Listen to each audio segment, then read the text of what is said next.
So I love how we all have experiences, right? We all have experiences that really shape the way we act, the way we believe, the way we see life. And I love telling some of those stories. You know, every good message starts with a personal story, right? I mean, that's kind of what they teach you when you're preparing to preach. And I love, Pastor Q has all these great coaching stories. Pastor Aaron, he has all these amazing police department stories, Trooper Wood stories, amazing things. Pastor Brandon has got so much knowledge and wisdom and experience. He just has all that stuff, just goes out of it. And it's like God consistently uses a few experiences in my life to teach me some things. And the funny thing about it is, these are experiences that I wasn't really very good at. I was not very good at. And some of you may have heard of some of these stories and different things, but I ran track for just a little bit of time in high school. As you can tell, I'm still an avid runner. No, I'm not. I tried to pick it back up in college, and I realized I laid that down for a reason. That's really good. But no, I ran track for just a little bit in high school, and I learned really quick. I started a track team. They're like, "Oh, what are you good at?" I was like, "I have no idea. My buddy talked me into doing this. I don't know." "Oh, we'll see if you're fast." I wasn't fast. So if you're not fast, you get moved to something called the distance running. So it's like, okay, you'll be a distance runner. We'll work on that. Okay, found it really quick. I wasn't good at that either. So again, all these stories and things that God uses, like, I'd love to stand up here and I started track and I did these things and I was, number one and all these trophies I won. No, none of that happened. I was always last.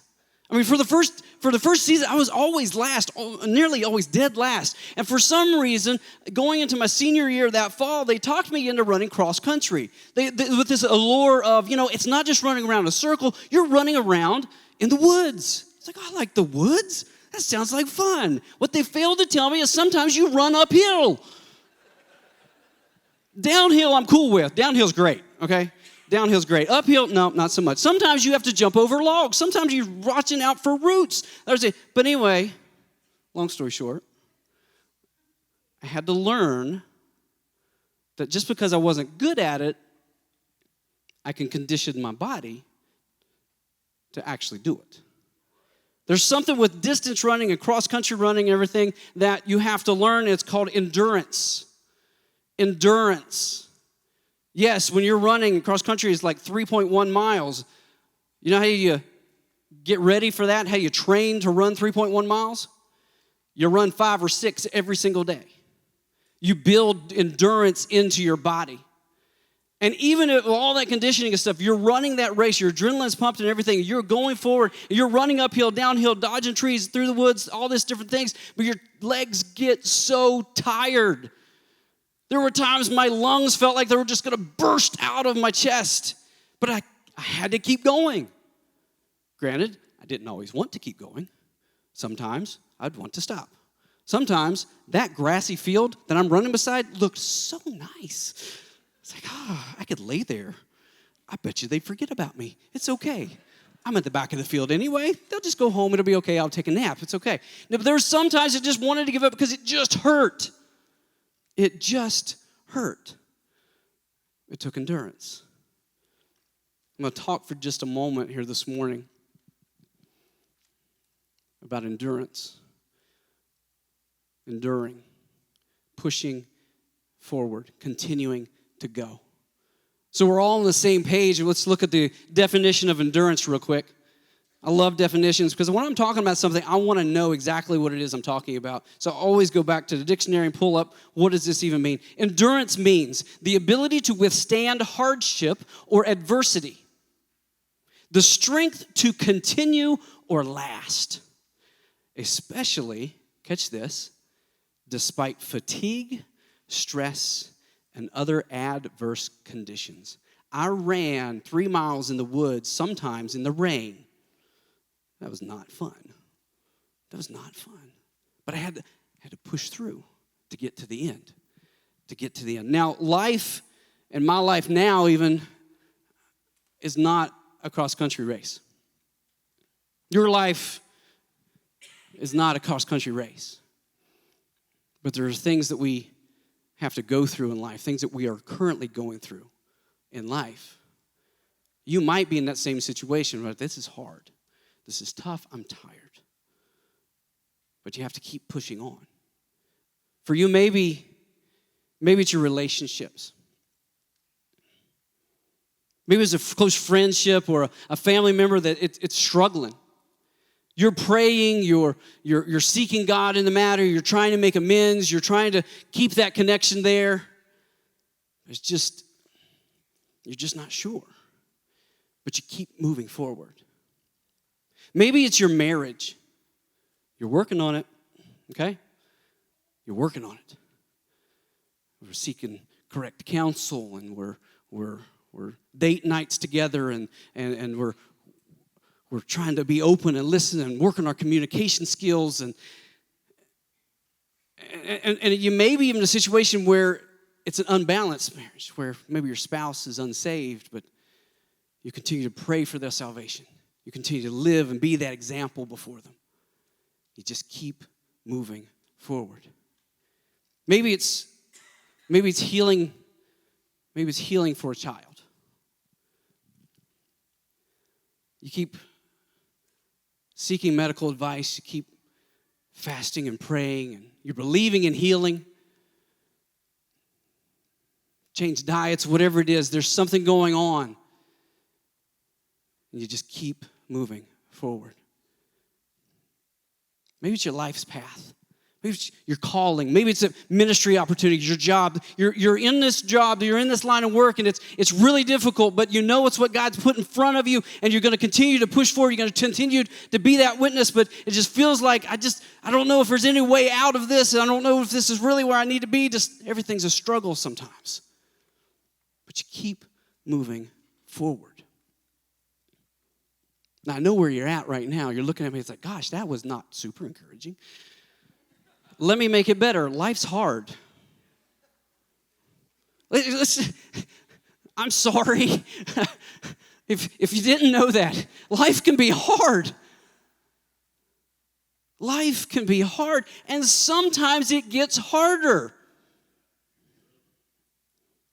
How does it get harder? Well, okay. Sometimes you get a glimmer of hope. You get that glimmer of hope. Your spouse remembered to pick up their socks and shut the lid on the toilet. Woohoo! Victory, okay? You went and had coffee with that friend, and things felt good. Your teenager looked up from their phone and said, thank you. Woohoo! Progress. You get a glimmer of hope, and then out of nowhere, wham! Something happens. You catch your child or maybe your spouse in a lie. That friend betrays your trust. That new job opportunity, it comes with all this extra stress and heartache and pain and time away from it. You just, where did that come from? What happened? I thought things were going well, and then all of a sudden the wind gets knocked out of you. What do you do? We know we need to keep going on, but sometimes we just don't. We just don't. We just don't want to. Why do we stop moving forward? Why do we not always see things to the end? Why is it hard to wait on God? Anybody with me? You been there? Summersville, you with me? I believe there's two things that happen to us. When we're pushing ahead, we're going forward, we're on this race, we're on this life, everything's moving forward, we're trying our best. Two things can happen to us. We either get distracted or we get discouraged, or sometimes both. We get distracted or we get discouraged. And how do I know that? Because I've been there. And it seems like just lately I've been talking to a lot of people, I've been counseling a lot of people, and just in conversation, you can tell they're distracted or they're discouraged. And they just don't know if they can keep moving forward. They just don't know. The enemy wants to use these two methods to either knock us off our track or get us so far off course that we miss what God is trying to do. Ephesians 6 tells us to put on the whole armor of God, right? Why? So that we can stand against the strategies of the devil. I fully believe these are two of his strategies. And he's showing his hand. And we need to be aware of them. So let's talk about this real quick. Distraction. What is distraction? Let's go ahead so we're all on the same page. What does it mean? Define distraction. Something that directs one's attention away from something else. Squirrel. Right? Or an activity that you do for pleasure. We have many things to distract us, right? We have many things that can distract us and keep us from pressing ahead. Like I said, I was running, and this is truth. I was running a couple times in the woods, cross-country meet, and I really did think about stopping and laying in the grass. I really did. I'll be running along, and there's a stump. I'm like, oh, that stump, my legs are killing me. That stump, Lord, is this for me? That stump is at just the right height. I could sit down. Oh, Lord, is that from you? Could it be? And I was super tempted to get distracted. Anything that takes your eyes or focus away from your goal. Anything. So we have a lot of distractions. First John chapter 2 tells us about some of those things. It says, do not love the world, nor the things in this world. If anyone loves the world, the love of the Father is not in him. That's kind of strong. That's a big warning right there, isn't it? For all that is in the world, the lust of the flesh, the lust of the eyes, the boastful pride of life is not from the Father, but it's from the world. I like how the New Living Translation says this from verse 16 from the New Living. It says, for the world offers only a craving, say craving, a craving for physical pleasure, a craving for everything we see, and pride for our achievements and possessions. These are not from the Father, but are from the world. A craving that keeps you coming back for more. Think about the difference between water that you drink. Pure, cool spring water. So refreshing, so life-giving. But how many of us, we run to a Coke? Come on, we do. We run to a Coke. Sugar, caffeine, woohoo! For a minute or two. Then we're thirsty again. These things, these distractions, they're not from God, so they're not going to be fulfilling, but yet they catch our eye and get us off course so fast. Real quick, some biblical examples, okay? I don't have time to dive into all these, so if you want to jot these down in your notes, I want you to go back and look at them later, okay? I want you to look at how some people in the Bible got distracted. I'm going to think about Samson for just a minute. Samson was anointed by God, called by God to be a judge of the Israelites, and it's such a calling, such power, such amazing thing in Samson's life, but Samson was so caught up in himself. He was prideful, and he always had an eye out for the ladies. It got him distracted, got him off course. David, King David, man after God's own heart. Beautiful, beautiful story about how God worked through David's life. But there was a time when David got distracted. He wasn't where he was supposed to be. And another lady, caught his eye, which set up a whole ripple of events. He got distracted. And now Solomon, his son, you would have thought should have probably learned from his father, but he did not. Solomon had 600 wives and 300 concubines. Enough said there, okay? Distraction. And we see it led to the downfall because he began to worship other gods. Let's go to the New Testament. Remember Martha? Mary, Martha, Lazarus, Jesus' friends. Jesus went over to their house, was having a good time, visiting, eating, and Martha was busy. She had an opportunity to sit at Jesus' feet and take in all he had, but she was busy trying to take care of everybody else, which in itself is good, but sometimes our busyness, we miss sight of what's right in front of us. Jesus spoke to her in that. Go back, look it up. Look it up. What about Peter? Peter, the disciple. Strong man. No, Jesus, I'll never deny you. I'll be with you forever. And in a moment of self-preservation, he denies he knew Jesus. These are people, good people, biblical people. God did amazing things through them. They got distracted at times. I share that because this is reality. This is reality. We get distracted sometimes. We have YouTube, we have Netflix, we have sports, we have our kids, we have our job. All these different things in and of themselves are not bad, but they can get us off track and distracted. Quickly, Elijah. We've heard Pastor Brandon talk about Elijah many times, and I love Elijah's story. And he was a man of God and saw God do amazing things. And most notably in 1 Kings 18, we see, he was stood up against the prophets of Baal and called down fire and burned up the altar. I mean, who does that, right? That's amazing to see God work in such behalf for him. And then he has the boldness. He kills all the prophets of Baal. But yet we find in a moment of weakness, he allows fear to get in. King Ahab went back and talked to his wife Jezebel and told her everything that went on, and Jezebel wasn't happy with that. And she said, I'm going to kill Elijah.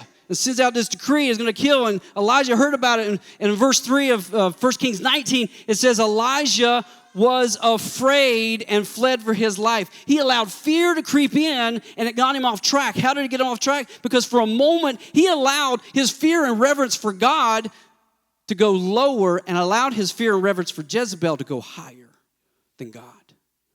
Fear got him off track and allowed that to happen. We must guard ourselves from distractions.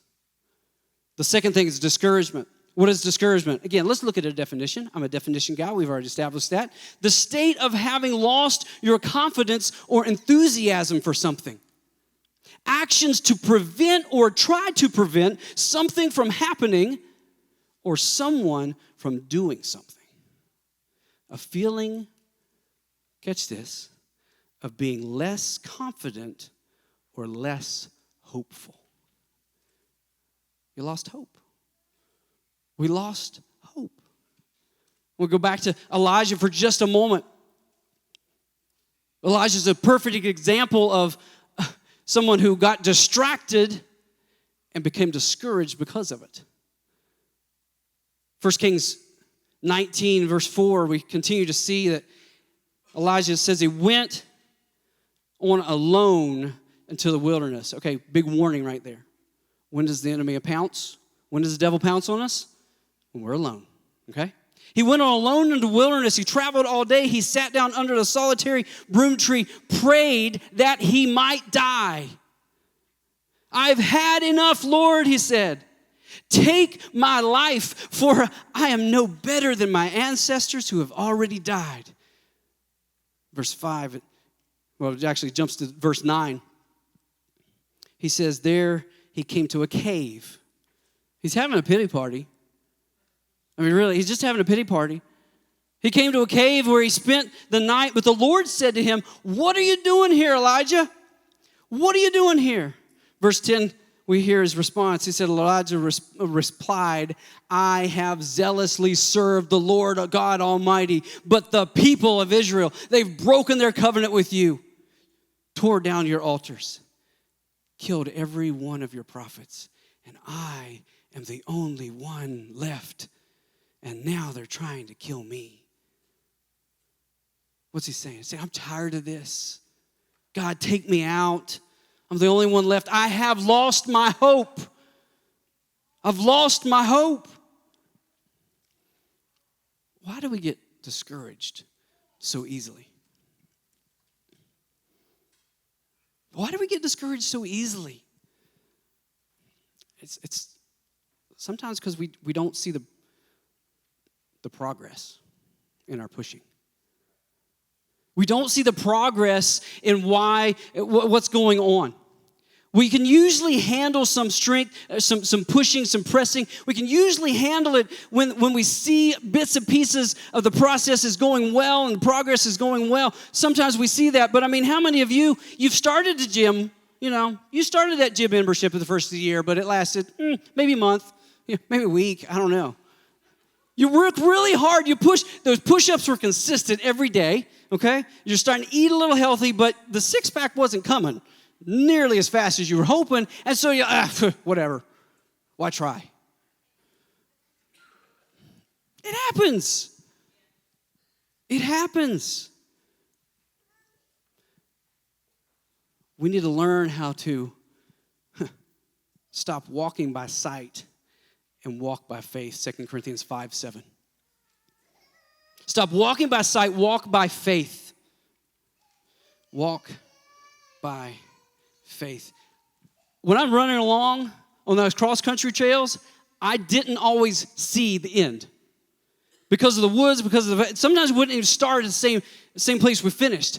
I didn't know where the finish line was. I didn't have the little fancy-nancy little watches that we have now, the Garmin's and all that stuff that tells me, oh, you've already ran 1.1 miles. Great, okay. Didn't have that. I just had to keep on running, knowing that the end was coming. Knowing that victory was coming. Now, victory doesn't even mean that you're number one in line either. Victory means you finished the race. Victory means you went through, you pushed through, you finished the race. Why? Because you matter. You matter. What you're doing matters. I had to learn that halfway through cross-country season that I mattered. I was coming in last consistently, okay? Consistently. At least I was consistent, right? Okay, get something, get it down good, okay? But the enemy would get into my head, even running cross-country, and say, you don't matter. You're last. It doesn't matter. Why keep going? Lay down in the grass. It's fine.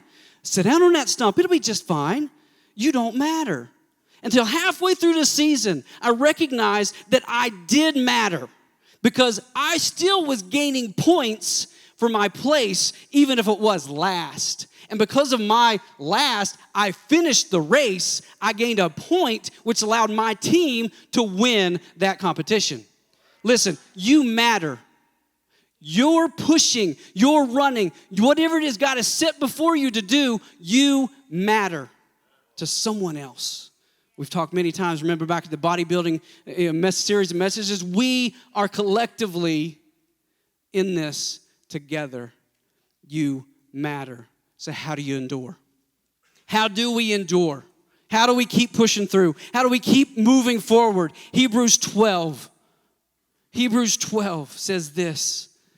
Therefore, since we are surrounded by such a huge crowd of witnesses to the life of faith. Okay, this is referring back to chapter 11. Go read chapter 11. I don't have time to today. But chapter 11 talks about all these people throughout all of history that God worked through and they stayed faithful, okay? Some of those people are people I mentioned earlier too that got distracted or got discouraged, okay? Since we have that before us, it says, let us strip off every weight that slows us down, especially the sin that so easily trips us up. And let us run with endurance, say endurance, the race that God has set for us.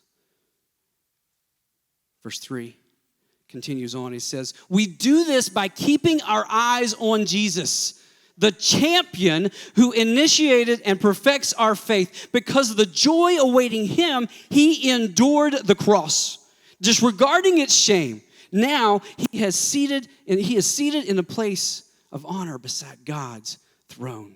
Verse 3. Think of all the hostility that he endured from sinful people, and then you won't become weary. Two things real quick we see in this. One, know the enemy's tactics and cast them off. get rid of them. We know he's going to try to distract. We know he's going to try to discourage. So as soon as you begin to see those things happening, you throw them off. You start speaking truth over your situation. You start speaking truth over what is going on, and you cast those things off because you have to endure. You have to keep moving forward. So we got to cast those things off. Know the enemy's strategies. Be aware of it. The second thing, keep your eyes fixed on Jesus. Keep your eyes fixed on Jesus. When you're learning to drive a tractor or a lawnmower, sometimes even a boat, they tell me, boat thing I don't know, tractor thing I do know. You find a spot at the other end of the field, and you fix your eyes on that spot. You hold the steering wheel, you fix your eyes on that spot. Your peripheral will take care of if anything runs in front of you or not. But you fix your eyes on that spot. If you do that consistently, you will continue to mow in a straight line. If you don't fix your eyes on that spot, you're prone to wander. You're prone to, oh, what's that? Oh, okay, I want to keep along this. And by the time you know it, you got the zigzag lines. Okay? Keep your eyes fixed. Keep your eyes fixed. Jesus is the only one who can get you through, because he's been there. He's been there. Think about the rejection that Jesus faced. Think about the disappointment. Jesus knows the cross is coming. He gets his closest friends, come pray with me. And he comes back and finds them sleeping.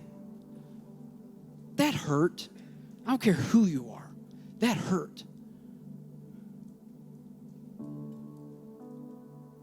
He's the only one who can get you through because he's been there and he's made a way for you. It's why he did it. Passage in Hebrews says, he knowing the joy set before him. You know what that joy was? You. That joy was you. Because he knew, listen, he even asked to get out of it. He took a moment and said, Father, if there's any way I can get out of this, if any way this cup can pass. But he knew what the Father had set before him to do. And he did it because of you and me. The opportunity to reconcile us between him and God the Father, to bridge that gap that was always there. He said, no, not my will, but yours, Father, and I'll do this because he knew what was on the other side. He knew what was on the other side. It's okay this morning for you to think about this. Like I said at the very beginning, it's like this is something that I've been walking through, and I've walked through many times. Walked through it really hard this past week, as a matter of fact. The enemy tried so hard to get me distracted, so hard to get me discouraged. I was like, no, God, you are number one. God, I know you're bigger than this. God, I know that you will see me through to the other side. Why? Because I've seen you do it before. And I know that my life and the mission that you have me on will impact others. So I've got to keep moving forward. I've got to keep pressing ahead. Pastor Brandon messaged last week even. I love how this ties together. He was talking about Paul, wasn't he? He was talking about Paul. How could Paul endure so much? The beatings, the rejection, the stonings, everything. How could he keep going forward? Because his eyes were fixed. His eyes were fixed. And he said, no, it doesn't matter about all that other stuff.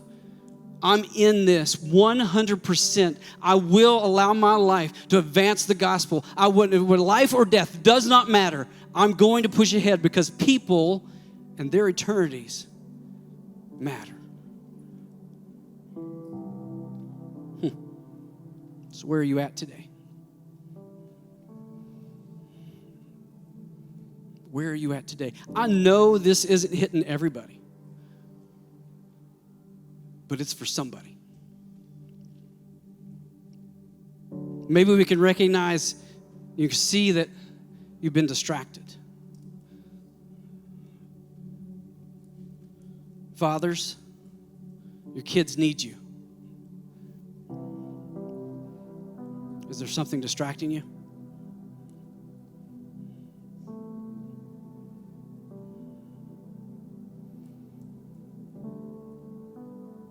Maybe you've been discouraged.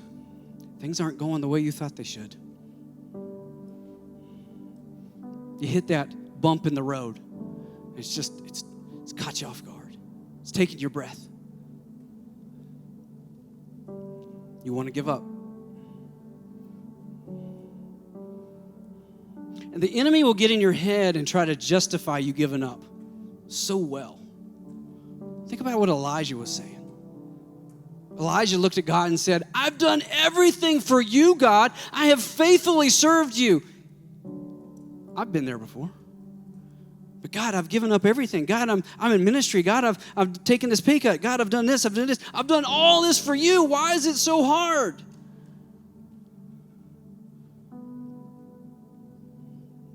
So where are you at?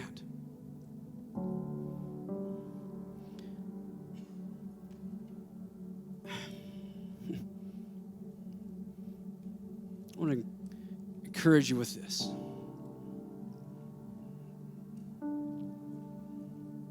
Just because you don't see the end doesn't mean it's not there. In studying for this, I read a short story about a swimmer from back in the 50s. Florence Chadwick was her name. She swam the English Channel both ways in 1950, first woman to do that. A little bit later, she sat out to swim between the California coast to the Catalina Isles. I think it's like 26 miles or something like that. Open water, shark-infested water, all that. She gets 15 hours into her swim. Okay, that's really hard for me. I get winded at 30 seconds of swimming, okay? 15 hours of swimming.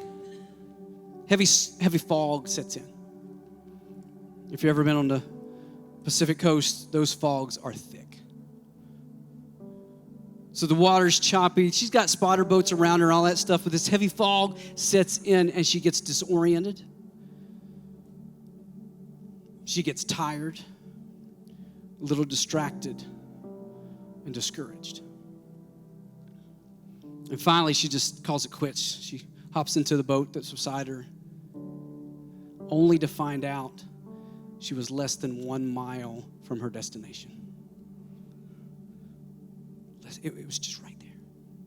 It was just right there. And despite all the encouragement from the people in the boats around her, keep going, keep going, keep going, you're almost there. She got distracted. She couldn't see the end. She got discouraged. She lost hope. Can I please encourage some of you today? You're almost there. You're almost there.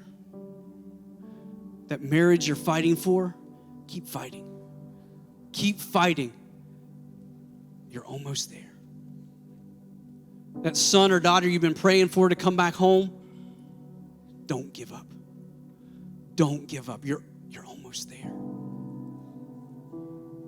That calling, that ministry opportunity, that life's work that you're working, you're focusing, you're praying, you're trying to really be on the right path, but it feels like everything's working against you. Yes, things are working against you. That's why you got to keep going. It's almost there.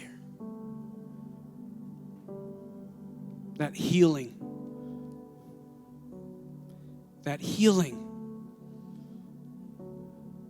that we're praying for,